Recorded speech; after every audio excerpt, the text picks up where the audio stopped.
Hello guys, welcome to easy way study. I hope आप सभी अच्छे होंगे। चलिए आज की क्लास स्टार्ट करते हैं। जैसा कि आपने थंबनेल में देखा होगा, आज अपने बात करेंगे कैम सॉफ्ट के बारे में। कैम सॉफ्ट के बारे में डिस्कस करेंगे। 10 या 15 मिनट का टॉपिक ही होगा। मैं हर एक point to point, topic to topic बात कर रहा हूं, कोई फालतू की चीज नहीं पढ़ा रहा हूं। पहली बात तो आप ये समझ लीजिए। दूसरी बात, समय बहुत है अपने पास। मेरे पास नोट्स वगैरह सभी रेडी हैं। अगर आपको ये लगता है कि अपने स्लो चल रहे हैं, ऐसा कुछ भी नहीं है। मेरी जिम्मेदारी है आपको सिलेबस पूरा करवाना। जैसे ही आपका सिलेबस पूरा होगा उसके बाद में अपने कुछ एमसीक्यूज भी देखेंगे। कोई प्रॉब्लम वाली बात नहीं है। अभी क्या है कि रुक नहीं सकते। रुक इसलिए नहीं सकते क्योंकि वैकेंसी का कुछ भी नहीं पता, कभी भी आ सकती है। मेरे हिसाब से विद इन 1 मंथ या 2 मंथ, 1 या 2 महीने के अंदर अंदर अपने को वैकेंसी देखने के लिए मिलेगी।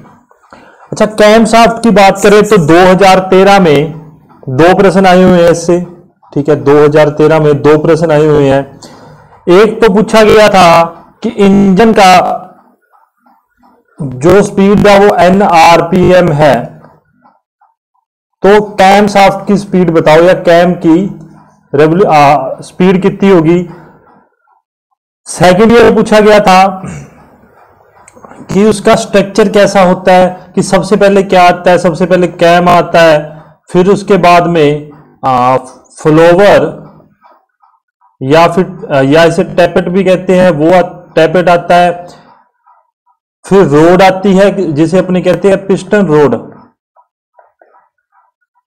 और फिर रोकर आर्म आती है। ठीक है, ये 2 प्रश्न अपने से पूछे गए थे। यही प्रश्न बनते हैं क्योंकि इसमें डिफिकल्टी कहां फेस होती है मैं बताऊं आपको। जब ये थ्योरी और मशीन में पूछा जाता है, उसके अलावा आपको इसमें कोई भी डिफिकल्टी देखने के लिए नहीं मिलेगी।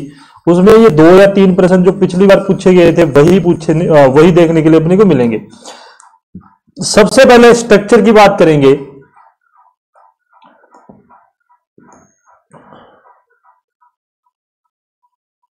2 मिनट में दोनों फोटोज ले लूं, क्योंकि मैं फोटो पहले नहीं लगा के रखता, पता नहीं कितने पेज अपने यूज में आने होते हैं, इसलिए देखो।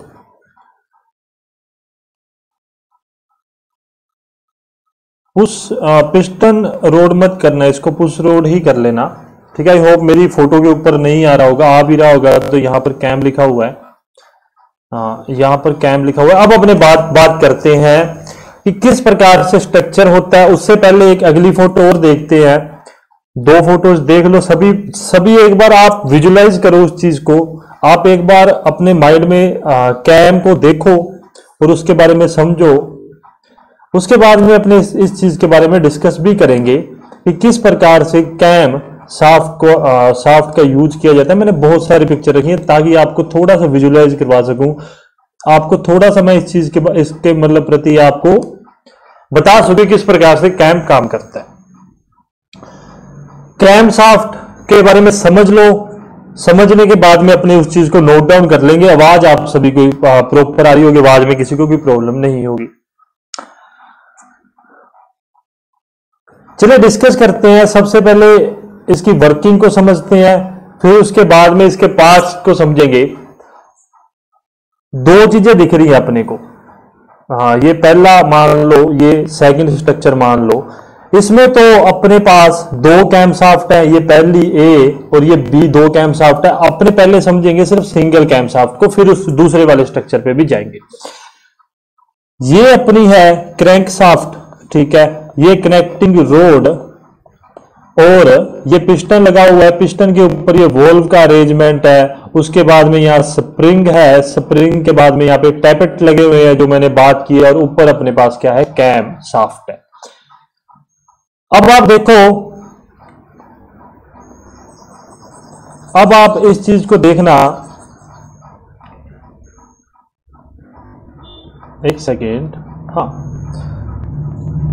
क्रैंक सॉफ्ट के द्वारा एक बेल्ट ड्राइव का यूज करके अपने क्या करते हैं, क्रैंक को चलाते हैं। ठीक है, ड्राइवर कौन सा है, ड्राइवर ये है, और ड्रिवन कौन सी है, ड्रिवन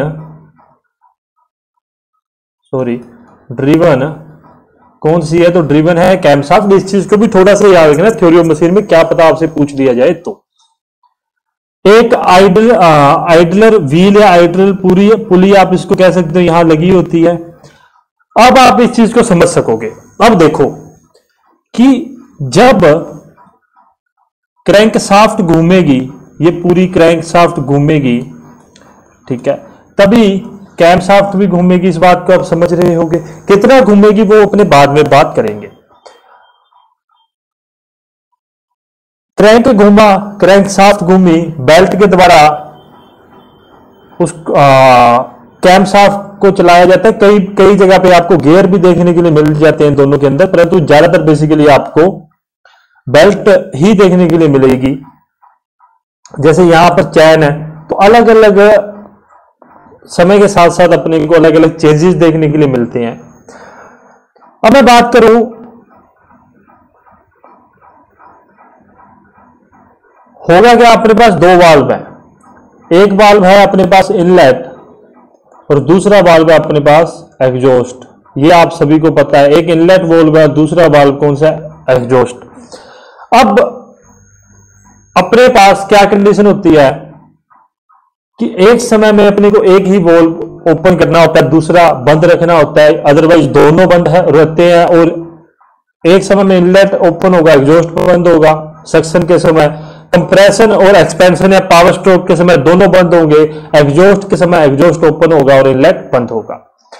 यहां पर ये कैम की प्रोफाइल आप देख पा रहे होगे, ठीक है, ये कैम की प्रोफाइल आप देख पा रहे होगे यहां पर भी, ठीक। आप इस कैम की प्रोफाइल देखोगे तो जब ये क्रैंक शाफ्ट कैम को घुमाएगी तो इस समय जो कंडीशन अपने को दिख रही है, इस समय अपने पास यदि अपने इस वॉल्व को, इसको 1 नंबर, इसको 2 नंबर को यदि अपने एग्जॉस्ट वॉल्व मान के चलते हैं, यदि अपने मानते हैं कि 2 नंबर एग्जॉस्ट वाल्व है, तो ये कैम जो प्रोफाइल है, इसको फिर इरेज करता हूं मैं, ये जो कैम प्रोफाइल है इसने टैपेट को नीचे की तरफ दबा रखा है और टैपेट ने स्प्रिंग को, और स्प्रिंग से जो वाल्व है वो नीचे की तरफ डाउन है।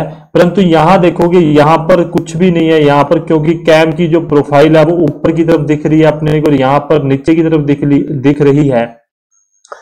इस कारण से ध्यान रखना इस बात को कि कैम का सबसे मेन काम क्या होता है, तो वॉल्व को ऑपरेट करना एज पर रिक्वायरमेंट। कि सक्शन के समय क्या होगा, अभी उसकी बात करूं मैं, ठीक है। सक्शन के समय क्या होगा, अभी एग्जॉस्ट की बात की मैंने एक प्रकार से आपसे।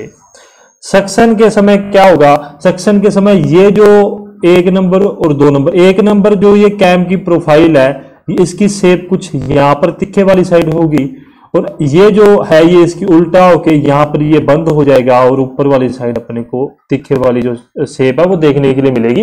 ये प्रोसेस होता है कैम शाफ्ट का। वहीं अपने मल्टी सिलेंडर की बात करें, मल्टी सिलेंडर के अंदर, अच्छा एक मैंने एमसीक्यू पढ़ा था मल्टी सिलेंडर के लिए भी, मैं वो भी आपको भी अब भी ही बताऊंगा।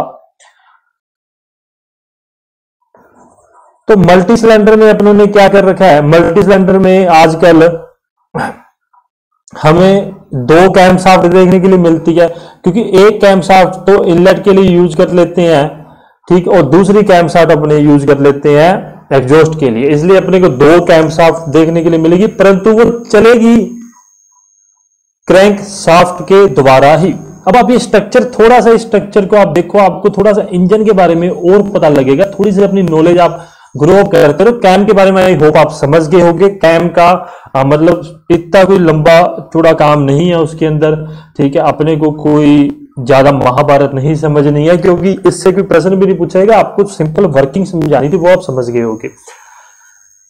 कितने, वैसे मैं बता दूं, यदि अपने बात करें एक चक्कर किसका, क्रैंक का, क्रैंक के एक चक्कर में जो कैम है वो आधा चक्कर घूमती है, आधा साइकिल घूमती है। इस बात को आप ध्यान में रखोगे, आगे अपने और भी डिस्कस करेंगे इन सब चीजों के बारे में।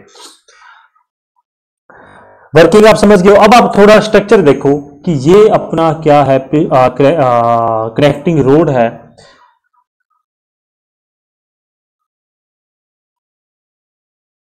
क्रैंक क्रैंक साफ्ट अपने पास आ गई, ये फ्लाई व्हील कुछ ऐसा दिखता है, ध्यान में रखो, फ्लाई व्हील कुछ ऐसा दिखता है। अच्छा, अपने एक डिस्कस कर रहे हैं, 2013 में प्रश्न आया, क्योंकि देखो एमसीक्यूज ऐसी चीज है जो आपकी नॉलेज बढ़ाएंगे ही, क्योंकि कई बातें मैं नहीं आपको पढ़ा सकता, वो एमसीक्यूज में क्लियर होते हैं। मैंने जब ये देखा तो मुझे लगा आज मैं आपको बताऊं।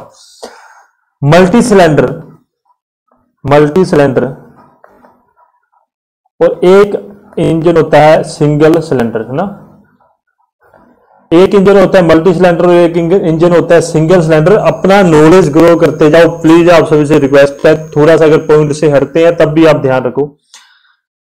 अब आप लोगों के दिमाग में क्या होगा अगर मैं आपसे प्रश्न पूछूं, 2013 में भी ये प्रश्न पूछा गया और ये एक अच्छा प्रश्न बनता है, आप लोगों के दिमाग में क्या होगा, मैं आपसे कहूं बताइए कि सिंगल सिलेंडर या मल्टी सिलेंडर में से किसके अंदर हैवी फ्लाई व्हील का, मतलब फ्लाई व्हील जिसका वजन ज्यादा होगा यूज किया जाएगा। ऑप्शन है मल्टी सिलेंडर, सिंगल सिलेंडर, आप दो ही ऑप्शन है। तो नॉर्मल अपनी थिंकिंग क्या होगी यार, मल्टी सिलेंडर। कारण है उसके पीछे, आप क्या किस कारण, वैसे ये गलत है, सिंगल सिलेंडर के अंदर ज्यादा हैवी फ्लाई व्हील यूज होता है, मल्टी सिलेंडर के अंदर ऐसा नहीं होता। कारण बताऊंगा, मत घबराओ, कारण पे अपनी बात करेंगे। आपके दिमाग में क्या आएगा, मल्टी सिलेंडर है, इंजन को पिस्टन को चलाने के लिए ज्यादा पावर चाहिए होती है, इसलिए अपने क्या करते हैं मल्टी सिलेंडर के अंदर हैवी फ्लाई व्हील यूज करते हैं। परंतु ऐसा नहीं होता, ऐसा नहीं होता। कारण बताता हूं अभी। देखो सिंगल सिलेंडर की अगर अपने बात करें, 4 स्ट्रोक की, 4 स्ट्रोक पे बात करते हैं ज्यादातर, अपने याद रखना, क्योंकि 2 स्ट्रोक पे जितनी बातें थी वो पहले समझा चुके हैं, बाकी आजकल सारा कुछ अपने 4 स्ट्रोक से पूछा जाता है। तो 3 स्ट्रोक के अंदर तो अपने को पावर देनी होती है और 1 स्ट्रोक के अंदर अपने को पावर मिलती है, सिंगल सिलेंडर के अंदर यही काम होता है। परंतु वही मैं मल्टी सिलेंडर की बात करूं तो आप ये चीज थोड़ा सा कॉमन सेंस लगा के दिमाग लगाओ। दिमाग क्या लगाओगे कि यहां पर अपने को लगातार पावर मिलती जा रही है, एक सिलेंडर ने बंद की, दूसरे ने पावर दे दी, तीसरे ने बंद की, चौथे ने पावर दे दी। समझ रहे ये बात कि लगातार अपने को पावर मिलती जा रही है, इसलिए अपने को इसके अंदर हैवी फ्लाई व्हील नहीं चाहिए होता, इसमें लाइट वेट फ्लाई व्हील चल जाता है। परंतु अपने सिंगल सिलेंडर के लिए अपने को हैवी फ्लाई व्हील की आवश्यकता होती है। इस बात को भी आप ध्यान में रखना, मैं इस बात को लिख भी दूंगा, ठीक, मैं अभी लिखता हूं क्योंकि मैं भूल जाऊंगा फिर बाद में।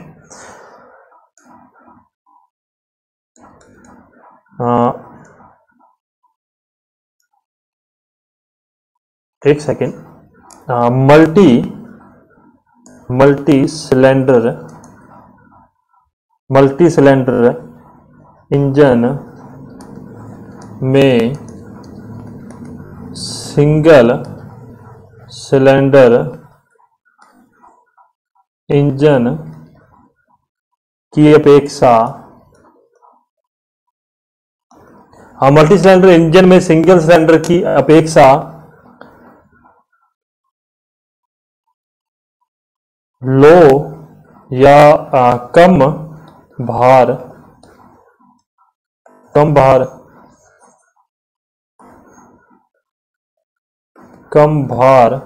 या फिर लो वेट फ्लाई व्हील लगा रहता है। इस बात को आप ध्यान में रखोगे, इंपॉर्टेंट बात है, क्योंकि पिछली बार पूछा गया है। तो प्रश्न वही होते हैं जो पहले आ गए होते हैं, नया कुछ भी नहीं होता कभी भी, ठीक है। बात कर रहे थे अपने अभी कैमशाफ्ट के बारे में। चलो अब देखते हैं इसका मतलब वर्किंग आप समझ गए हो, फिर एक बार फिर से समझा देता हूं। मैं चाहता हूं आपको कोई प्रॉब्लम ना हो इस चीज को समझने में। समझना, दोबारा से समझना, क्रैंक शाफ्ट के द्वारा एक बेल्ट की सहायता से कैम को चलाया जाता है, कैम शाफ्ट को चलाया जाता है। इस बात को आप समझ लेना। कैम के ऊपर कैम प्रोफाइल होती है, ये इसको कैम भी कह देते हैं, ध्यान रखना। नीचे टैपेट या फ्लोवर लगे होते हैं। उसके बाद में रोकर पुश रोड वगैरह, पिस्टन आर्म वगैरह, फिर अपने पास वोल्व का अरेंजमेंट देखने के लिए मिलता है। कैम शाफ्ट का यूज होता है वोल्व को ओपन और क्लोज करने के लिए, इस बात को समझो। यदि क्रैंक शाफ्ट एक चक्कर घूमेगी तो कैम शाफ्ट कितना घूमेगी, आधा चक्कर घूमेगी, इस बात को भी आप ध्यान में रखना। अब चलो वापस पीछे चलते हैं, अब अपने समझते हैं कैम के स्ट्रक्चर को। दोनों है, दोनों सेम ही चीजें हैं, मैंने कुछ नया नहीं किया इसमें। वही बात मैंने कही, क्या यहां पर एक कैम होगी, ठीक है, यहां पर एक फ्लोवर लगा हुआ होगा जिसे अपने टैपेट भी कह देते हैं, टैपेट भी कहा जाता है, ध्यान में रखना, टैपेट में कंफ्यूज मत हो जाना। पुश रोड लगी हुई रहती है, ठीक है, यहां भी आपको पुश रोड ही दिख रही होगी ये वाली। यहां पर कैम फ्लोवर है, ये अपना कैम हो गया, ठीक है। यहां पर रोकर आर्म रहती है, रोकर आर्म की सहायता से ही अपने ये यहां पर क्या है, रोकर आर्म है। यहां पर वोल्व की स्प्रिंग लगी हुई है, वोल्व की स्प्रिंग है, ये रही वोल्व की स्प्रिंग। और यहां पर नीचे अपने पास क्या है, वोल्व का अरेंजमेंट, मतलब वोल्व अपने को देखने के लिए मिलता है, चाहे वो एग्जॉस्ट हो चाहे वो इनलेट वाल्व हो। अच्छा, यहां पर इंटेक है, तो जैसे ही पुश रोड इसको नीचे की तरफ करेगी, ठीक है, तो ये वाल्व भी नीचे हो जाएगा। यहां से या तो एग्जॉस्ट होगा तो गैसेज बाहर निकल जाएंगी, और यदि इनलेट होगा तो फ्यूल सिलेंडर के अंदर आ जाएगा। इस बात को आप समझना, ये थी नॉर्मल सी वर्किंग। ध्यान रखने वाली चीजें क्या है, ध्यान रखने वाली चीजें है सिर्फ इसका स्ट्रक्चर, वर्किंग समझ आपको आ गई होगी, वर्किंग समझने में किसी को कोई प्रॉब्लम नहीं होगी। मैं ज्यादा इन डेप्थ नहीं जाऊंगा इस चीज के अंदर, क्योंकि जो चीज पूछी जाती है अपने वही पढ़ेंगे। जितने भी पार्ट्स हैं, जितने भी हिस्से हैं, उन सबको आप ध्यान में रखोगे, भूलना मत उन सब के बारे में। पहला कैम, कैम फ्लोवर जिसे टैपेट भी कहा जाता है, मैं अभी आपको थोड़ा सा सही लैंग्वेज में लिखा देता। पुश रोड के बारे में ध्यान रखना, मैंने एक सेकंड में इसको ना वो करूं, फ्लाई व्हील क्या, मेरे फ्लाई व्हील याद आ रहा है, एरोप्लेन मोड में डालू। आई होप आवाज सही आ रही होगी, ठीक है। रोकर आर्म के बारे में याद रखना, वोल्व स्प्रिंग और वाल्व के बारे में याद रखना। ये एक पूरा स्ट्रक्चर है कि कैम घूमेगी तो टैपेट और फ्लोवर घूमेगा, उससे पुश आर्म ऊपर नीचे होगी, उसका रेसिप्रोकेटिंग मोशन होगा। रोकर आर्म के द्वारा वोल्व को ओपन या क्लोज किया जाता है, इस बात को आप ध्यान में रखोगे। इस चीज का मतलब आपको रट लेना, चाहे कुछ भी कर लेना, वो आप देखना। अच्छा, चलाया किससे जाता है, तो वो भी मैंने आपको बता दिया। इसको चलाया जाता है क्रैंक शाफ्ट के द्वारा, एक बेल्ट ड्राइव के थ्रू इसको चलाया जाता है, इस बात को आप ध्यान में रखोगे। आगे चलते हैं, अब अपने बातें कुछ लिख लेते हैं, जो अपने लिखने लायक बातें हैं, क्योंकि ये टॉपिक मैंने आपको पहले ही कहा था कि ज्यादा लंबा टॉपिक नहीं होगा।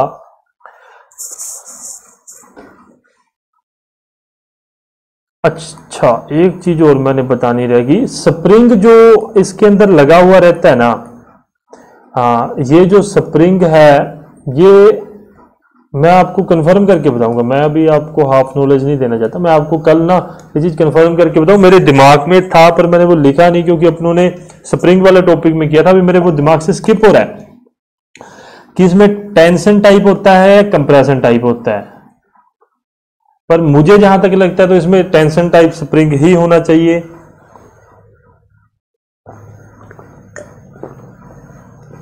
क्योंकि यदि टेंशन टाइप नहीं होगा तो वो वापस कैसे खींचेगा वोल्व को। मेरे हिसाब से टेंशन टाइप होना चाहिए, मैं कल कंफर्म करके बता दूंगा। लिखना चालू करते हैं, एक एक पॉइंट अपने लिखते हैं जो बातें की हैं अपनों ने। कैम का यूज वोल्व को ओपन व क्लोज करने के लिए करते हैं, हैं इस बात को आप, मैंने बता चुका हूं आपको। दो दो लाइनें भरी जाती है एक पेज में, क्योंकि मेरे को बड़ा लिखना होता है। मैं लैपटॉप स्क्रीन पे लिखता हूं, आप कंप्यूटर या पीसी स्क्रीन पे इसको देखते हो। कैम शाफ्ट को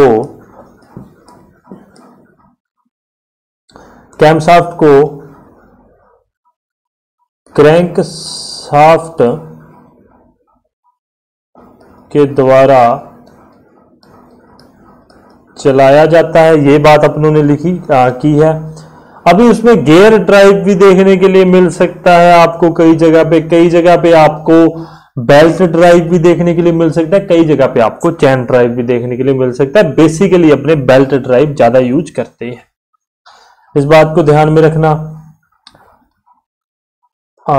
अगली बात आगे पेज पे करेंगे, क्योंकि थोड़ा सा समझाना पड़ेगा। अब देखो जो बात मैंने आपको कही है कि यदि क्रैंक शाफ्ट 180 डिग्री घूमती है तो कैम शाफ्ट 90 डिग्री घूमेगी। इस बात को भी आप ध्यान में रखना, सबसे इंपॉर्टेंट बात है ये आज के दिन की, कि यदि क्रैंक शाफ्ट 180 डिग्री घूमती है तो कैम शाफ्ट कितना 90 डिग्री घूमेगी। इस बात को ध्यान रखना। क्रैंक के एक चक्कर में कैम अपना आधा चक्कर पूरा करेगी, क्रैंक के 2 चक्कर में कैम अपना 1 चक्कर पूरा करेगी, एक रोटेशन पूरा करेगी। अदर लैंग्वेज में अपने बात करें तो क्रैंक के एक चक्कर या साइकिल की बात करूं, ठीक है, में कैम क्या होगा, कैम आधा चक्कर ही घूमेगी, आधा साइकिल ही घूमेगी। इस बात को भी आप ध्यान में रखना। कुछ एक बातें और लिख देता हूं, एक आखिरी पॉइंट है, उसके बाद में अपने इसके टाइप्स वगैरह देखेंगे। टाइप अंदर नहीं घुसेंगे, इन डेप्थ नहीं घुसेंगे, क्योंकि नहीं पूछे जाते हैं, पर फिर भी मैं आपको करवाता हूं, क्योंकि वो थ्योरी ऑफ मशीन का पॉइंट ऑफ व्यू से इंपॉर्टेंट है, आइस इंजन के लिए नहीं इंपॉर्टेंट, पर फिर भी करवा देता हूं आपको टाइप्स वगैरह। लिखना इसके, अब अगली चीज लिखो, कैम के रोटेटिंग मोशन से फ्लोवर या टैपेट, फ्लोवर वैसे याद रखो अच्छी बात है, पर टैपेट भी कई बार पूछ लिया जाता है, तब अपने जाके कंफ्यूज ना हो, इसलिए याद रखना। फ्लोवर रेसिप्रोकेटिंग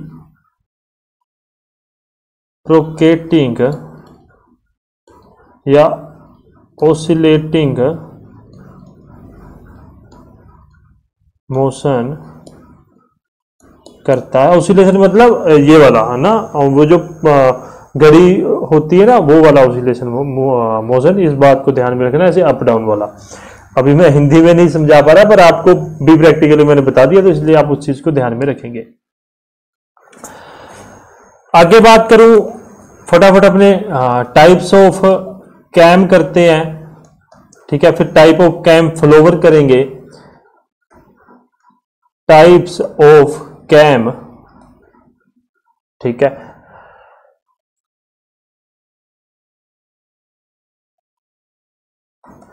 इस चीज को करते हैं। चलो सबसे पहले disc and plate cam, B cylindrical cam जो भी अपने ने देखी है, सी अपने पास होगी ट्रांसलेटिंग कैम। कैम मतलब कैम का मतलब क्या हो गया इसके अंदर, यहां चले, ये जो प्रोफाइल है ना, ये प्रोफाइल को, इस प्रोफाइल को अपने कहते हैं। इसमें एक शेप हर्ट शेप का भी आता है इस प्रकार से, जो ट्रांसलेशन टाइप का था तो वो कुछ इस प्रकार से होता है, ठीक है, जिसमें ये मूवमेंट होती है। इस बात को आप ध्यान में रखोगे। तो डिस्क टाइप का या प्लेट टाइप में अपने को एक प्लेट टाइप मेरे ख्याल से कुछ इस प्रकार से होता है। तो अलग अलग प्रकार से कैम अपने को देखने के लिए मिलते हैं, एक ही प्रकार नहीं होता। सिर्फ प्रकार याद रखो, इससे इसके अलावा कुछ मत, किसी भी चीज में मत घुसना। वेज्ड कैम, स्पाइरल कैम, और एफ अपने पास है हर्ट शेप्ड कैम। इस बात को आप गौर में रखना। आगे चलें, आगे अपने डिस्कस करते हैं फ्लोवर के बारे में। तो टाइप ऑफ फ्लोवर, अरे मैं क्या ही लिख रहा हूँ, फ्लोवर सही तो है। टाइप ऑफ फ्लोवर्स, सबसे पहले बात करूं मैं तो नाइफ एज्ड फ्लोवर। मुझे फ्लोवर की स्पेलिंग गलत क्यों लग रही है, या मैं क्या प्रॉब्लम है, सही लिख रहा हूँ क्या, पता नहीं, मुझे ऐसा अजीब सा लग रहा है आज फ्लोवर की स्पेलिंग लिखने में, पता नहीं क्यों। रोलर फ्लोवर, फ्लैट, इसकी मेरे पास फोटो पड़ी है तो मैं अभी आपको वो दिखा दूंगा, इसके साथ लगा दूंगा। स्पेरिकल फ्लोवर, उसके बाद में रेडियल फ्लोवर, और एफ अपने पास लास्ट है ऑफ सेट फ्लोवर। इस बात को भी आप ध्यान में रखोगे। क्या पढ़े हैं मैं एक बार फिर से बता दूं। टाइप ऑफ कैम्स क्या होते हैं, डिस्क और plate cam, cylindrical, translating, wedged, spiral और हार्ट शेप कैम। उसके बाद में knife edge follower, roller, flat face, spherical, radial और offset. Examiner exam point of view से आपसे क्या पूछ सकता है, निम्न में से कौन सा फ्लोवर का प्रकार नहीं है, ये आपसे पूछा जा सकता है, तो इस चीज को भी आप ध्यान में रखोगे। अच्छा, मैंने फोटो रखी थी, एक सेकंड मैं फोटो देखता हूं, अगर मुझे फोटो एफ फ्लोवर ना, तो ये आप फोटो आपके साथ इसके अंदर अटैच कर लेना, कर दिया मैंने।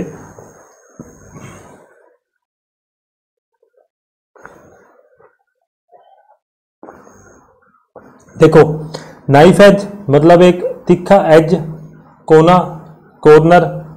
रोलर मतलब गोल। फ्लैट फेस मतलब इस प्रकार से। स्पेरिकल फेस मतलब ऐसे अर्ध वर्ताकार शायद कहेंगे अपने को, ठीक है। स्पेरिकल फेस अपने पास हो गया, और ऑफसेट टाइप हो गया। ऑफसेट टाइप अपने पास सेम उसी प्रकार से जैसे अपने पास फ्लैट फ्लोवर है, उसी प्रकार से अपने पास ऑफसेट टाइप का होगा। परंतु ऑफसेट में एक बात ध्यान रखना, ये जो क्रैंकशाफ्ट का एक्सिस है वो बार की तरफ होगी, और फ्लैट फेस में क्रैंकशाफ्ट की एक्सिस है वो फ्लोवर के इक्वल होगी, बराबर या पैरेलल होगी। इस बात को आप सभी ध्यान रखोगे। कैमशाफ्ट के बारे में इतना ही था, ठीक है। कोई ज्यादा कंफ्यूज होने वाली बात नहीं है, क्योंकि इसमें कोई ये मजेदार टॉपिक भी नहीं है अपने लिए।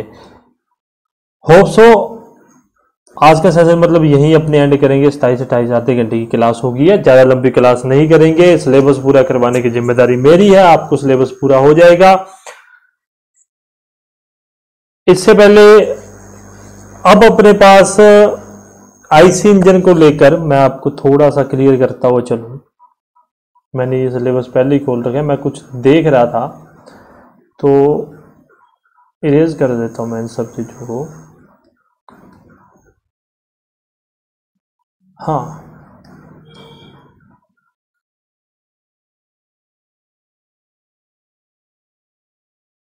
ठीक है, हाँ ठीक है। ये इतना तक अपना टॉपिक हो चुका है। इसको थोड़ा छोटा करूं क्योंकि वो बहुत जूम हो जाता है, तो इसलिए जो जाना चाहता है वो जा सकता है, जो 2 मिनट रुकना चाहता है वो रुक सकता है, ठीक है। ज्यादा टाइम वेस्ट नहीं करूंगा आप लोगों का मैं। यहां से यहां तक का सिलेबस टॉपिक अपना पूरा हो गया। बल्कि आज अपना construction detail, working, special feature of petrol और डीजल इंजन, देयर कंपोनेंट, और उसके मतलब कैम वगैरह रह गई थी वो अपना हो गया।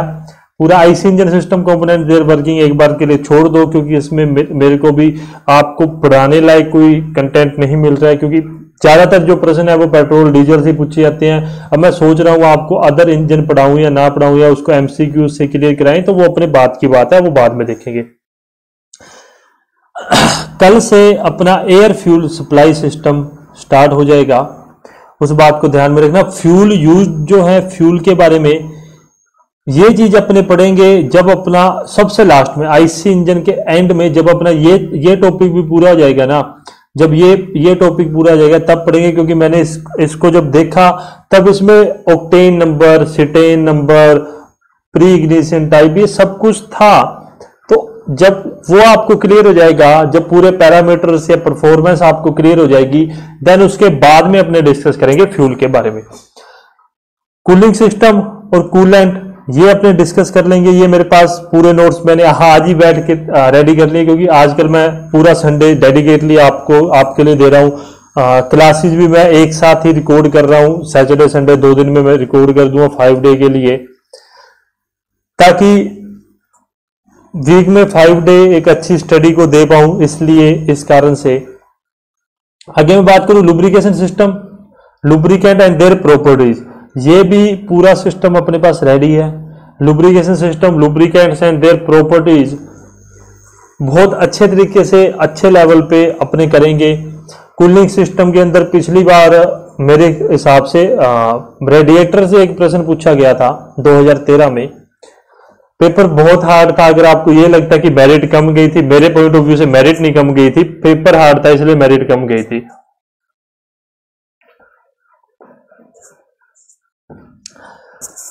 कोई प्रॉब्लम नहीं है, स्पीड अपनी अच्छी चल रही है, आप उस चीज के लिए मत घबराना, क्योंकि आईसी इंजन होने के बाद में ऑटोमोबाइल अपने फटाफट कर देंगे। ऑटोमोबाइल में इतना टाइम नहीं वेस्ट होगा अपना, सिर्फ आईसी इंजन तक। और आईसी इंजन तक याद रखना 60% of your MCQs IC engine से ही देखने के लिए मिलेंगे। 2013 के अंदर अपने को 60 और 20 80 और नीचे भी कुछ प्रश्न थे, तो लगभग 85 क्वेश्चन अपने को देखने के लिए मिलेंगे। 150 में से 85 अपने को देखने के लिए मिले आईसी इंजन से, और फर्स्ट टॉपिक से अपने बेसिक से अपने को मिला। लंबे टॉपिक है इसलिए ज्यादा ऑब्वियस सी बात है, ज्यादा वेटेज भी इसलिए रख रहे हैं कि इसमें ज्यादा कंटेंट है, ज्यादा अपने के प्रश्न पूछे जाते हैं। आईसी इंजन का एमसीक्यूज कहीं भी मिल जाएंगे, पूरे इंटरनेट भरा हुआ है आईसी इंजन के एमसीक्यूज से, आपको प्रॉब्लम नहीं होगी। प्रॉब्लम ऑटोमोबाइल में होगी, वो प्रॉब्लम सोल्व मैं ही करूंगा, और कोई तो करेगा नहीं, तो वो भी अपने बात की बात देखेंगे। अभी फिलहाल के लिए फटाफट अपने आईसी इंजन को खत्म करने में फोकस है। तो कल अपने बात करेंगे एयर सप्लाई,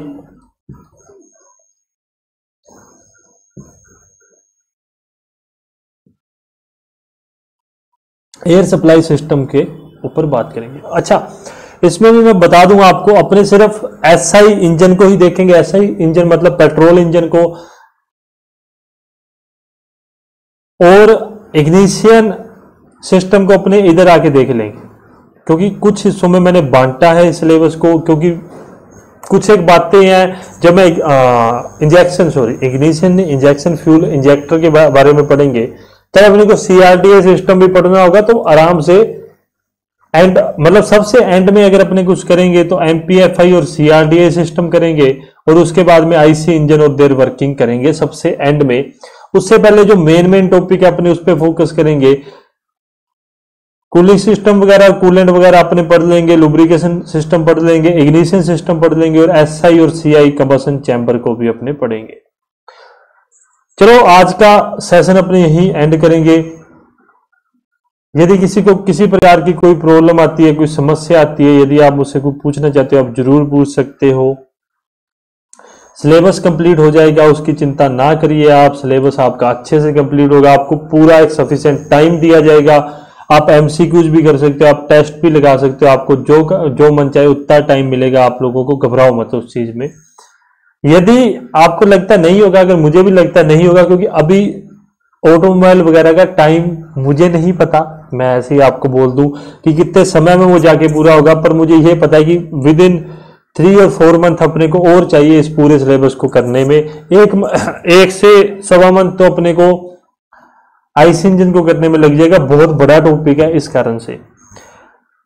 चलिए यहीं आज का सेशन अपने एंड करते हैं। यदि वीडियो अच्छी लगी है प्लीज लाइक कमेंट और शेयर करना, सब्सक्राइब कर लेना चैनल को। यूजी वे स्टडी ऑफिशियल नाम से अपना टेलीग्राम पे ग्रुप है, प्लीज ज्वाइन कीजिए। आपका दिन शुभ रहे, धन्यवाद।